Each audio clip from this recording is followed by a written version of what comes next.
오늘 함께 나눌 말씀의 제목은 요나의 행동입니다.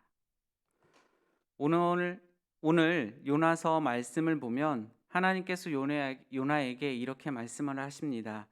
니느웨에 가서 그들의 악행이 내 앞에 상달되었고 그것을 전하라라고 말씀하십니다. 이 말을 듣자 요나는 다른 예언자들과 다르게 하나님에게서 도망을 칩니다. 이 장면을 우리의 모습으로 상상해 봅니다. 하나님이 지금 나에게 부산으로 가라고 하셨는데 나는 정반대인 서울로 향하는 모습을 보게 됩니다. 지금까지 잘 순종을 하였습니다. 정말 잘했습니다. 어찌저찌 해서 100만 번 이상 정도로 다 있다고 할 수 있습니다. 그리고 한 번쯤은 그 많은 순종에서 단 한 번쯤은 그렇게 할 수 있다고 생각할지도 모릅니다. 하지만 오늘 본문에서 나왔듯이 배 안에서의 모습은 요나가 왜 저렇게까지 했을까라고 정말 그냥 하나님의 말씀을 강하고 담대하게 가서 전하면 되지 않을까? 왜 자꾸 요나는 도망갈까라고 생각할 정도입니다. 요나는 하나님이 명령하신 그곳에 정반대의 곳으로 그는 배를 타고 도망을 칩니다. 그러나 하나님께서는 폭풍우를 보내셔서 그가 있는 배에 만나게 하십니다. 이런저런 방법으로 폭풍우를 헤쳐나가던 사람들은 배 안에 있던 요나 때문에 그렇게 된 것을 알게 되었습니다. 이제 사람들이 요나에게 어떻게 해야 되는지 묻게 됩니다. 그랬더니 요나가 12절의 말씀처럼 이렇게 대답을 합니다. 우리 12절의 말씀을 함께 읽겠습니다. 그가 대답하되 나를 들어 바다에 던지라. 그리하면 바다가 너희를 위하여 잔잔하리라. 너희가 이 큰 폭풍을 만난 것이 나 때문인 줄 너희가 아노라 하니라.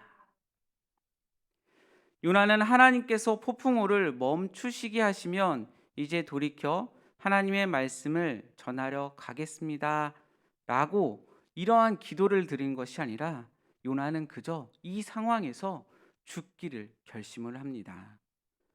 요나는 하나님의 말씀을 전하는 게 죽기보다 더 싫었던 모습입니다. 이쯤 되면 왜 요나가 목숨을 버려서 뭐까지 느네에 가는 걸 싫어했을까? 그냥 그저 하나님의 명령대로 말씀대로 그가 가서 하면 되지 않을까?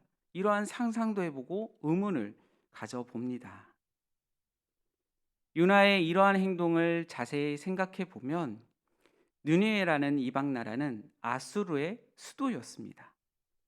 당시 니느웨는 나라가 부강하고 막강한 시기였습니다. 이룰 수 있던 모든 것을 그들은 가졌고 그들은 다 이루었던 것이 아수르의 나라입니다. 최고를 이루고 난 다음에 그 시기에서 많은 나라들을 침략하였으며 정복을 하였습니다. 그 과정에서 그들은 악독한 일들을 많이 하였습니다.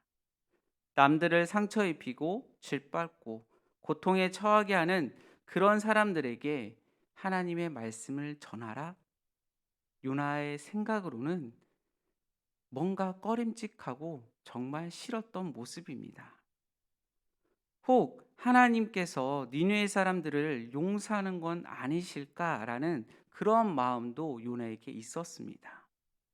그런데 어떤가요? 하나님께서는 실제로 요나가 생각했던 것처럼 하나님께서는 니느웨 사람들을 회개하시고 니느웨 사람들의 회개로 인해 심판하지 않는 그러한 모습을 보게 됩니다. 그래서 요나는 앞으로 볼 요나서 4장 2절의 말씀처럼 그는 이렇게 고백을 합니다. 우리 세 번역으로 요나서 4장 2절의 말씀을 함께 읽겠습니다. 그는 주님께 기도하며 아뢰었다. 주님, 내가 고국에 있을 때에 이렇게 될 것이라고 이미 말씀드리지 않으셨습니까? 내가 서둘러 다시스로 달아났던 것도 바로 이것 때문입니다. 하나님은 은혜로우시며 자비로우시며 좀처럼 노하지 않으시며 사랑이 한없는 분이셔서 내리시려던 재앙마저 거두실 것임을 내가 알고 있었기 때문입니다. 요나가 하나님께 도망친 이유가 분명해졌습니다. 절대 용서할 수 없는 저 사람들을 하나님께서 혹시나 용서하실까 봐였습니다. 그래서 그는 하나님이 가라는 곳 정반대의 곳으로 갔고 죽기를 결심했던 것입니다. 죽음은 하나님의 말씀을 선포하지 되지도 않고 전하지 않아도 되기 때문에 요나는 그들을 용서할 수 없는 존재라고 생각했습니다. 우리 모두에게 용서할 수 없는 존재, 그리고 용서할 수 없는 누군가가 있을 거라 생각을 합니다. 도널드 밀러라는 미국의 기독교 작가가 있습니다. 기독교 작가이면서도 베스트셀러의 작가입니다. 그의 책을 미국의 젊은이들이 굉장히 많이 읽었다고 합니다. 이분이 쓰신 책 중에 아버지의 빈자리라는 책이 있습니다. 아버지가 없이 자란 밀러가 본인의 살아온 과정을 담은 내용이 이 아버지의 빈자리입니다. 어린 시절 아버지가 자신을 버렸기에 분노로 자랐지만 결국에는 아버지를 용서하는 내용입니다. 그런데 그가 이 책을 쓴 계기가 있습니다. 미국의 대다수의 범죄자들 중에 85%가 아버지가 없이 자란 아이들이라는 통계를 보고 나서 그거에 따른 그 자신의 자서전을 쓴 것입니다. 그들은 아버지에 대한 분노로 가득했고 아버지를 절대 용서할 수 없는 존재로 여겼습니다. 이 이야기는 단순히 미국의 이야기만이 아닙니다. 또한 단순히 아버지가 없는 아이들만의 문제가 아닌 것 같습니다. 지금 우리가 살아오고 있는 이 땅, 우리나라도 마찬가지입니다. 우리나라 청소년 폭력의 원인 중에 가장 큰 비율을 차지하는 것이 가정의 불화라고 말합니다. 우리 주변의 아이들 역시 아버지의 관계가 어그러졌습니다. 물론 이 문제는 비단 청소년들만 있는 것이 아닙니다.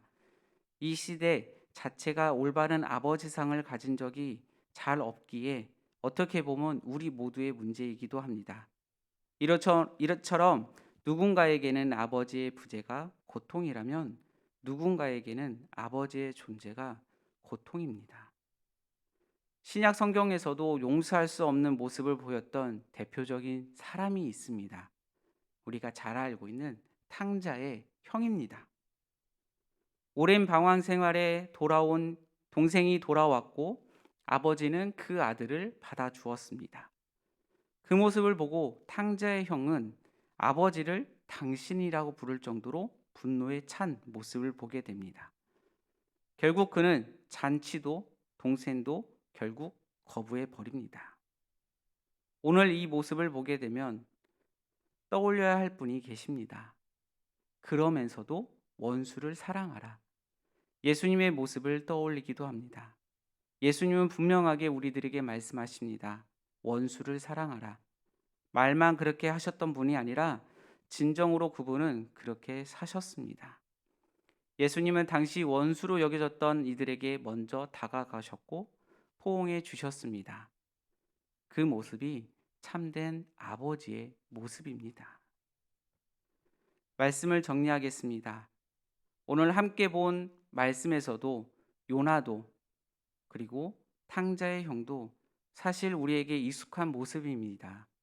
우리가 탕자의 형이 될 수도 있었고 요나가 될 수 있습니다.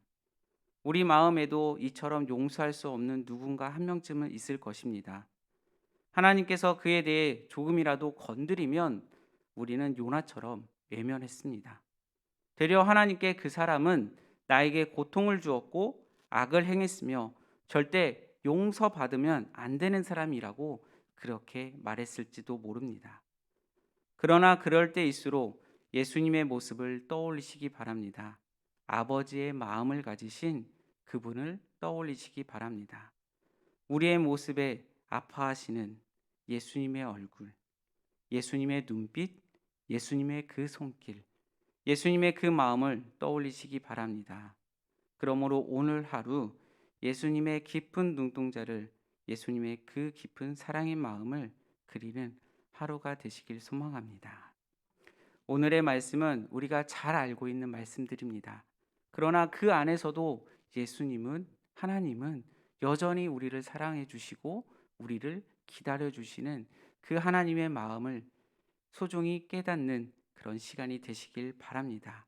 그러므로 그 사랑을 또 이웃들에게 전해 주시기 바랍니다. 기도하겠습니다. 사랑의 하나님, 오늘 외면하는 요나의 모습을 통해 우리의 모습을 보았습니다. 요나가 니느웨 사람들은 절대 용서할 수 없으며 심판받아 마땅한 사람들이었습니다. 요나는 혹시나 하나님이 그들을 용서해 주실까 봐 하나님에게서 도망쳤습니다. 하나님, 이 모습 속에서 우리의 모습을 봅니다. 우리에게도 마음속에 용서할 수 없는 그 누군가가 있는 줄 압니다. 우리에게 고통을 주었고 상처를 주었으며 악을 행하던 사람일 수 있습니다. 그러나 원수를 사랑하라 말씀하신 그 예수님을 생각해 봅니다. 하나님, 우리의 힘으로는 이 원수들을 사랑할 힘이 없습니다. 하나님, 우리의 마음을 다스려 주시옵소서. 우리의 행동에도 함께하여 주시옵소서. 그러므로 오늘 하루도 용서의 마음이 있게 인도하여 주시옵소서. 사랑이 많으신 예수님의 이름으로 기도드립니다. 아멘.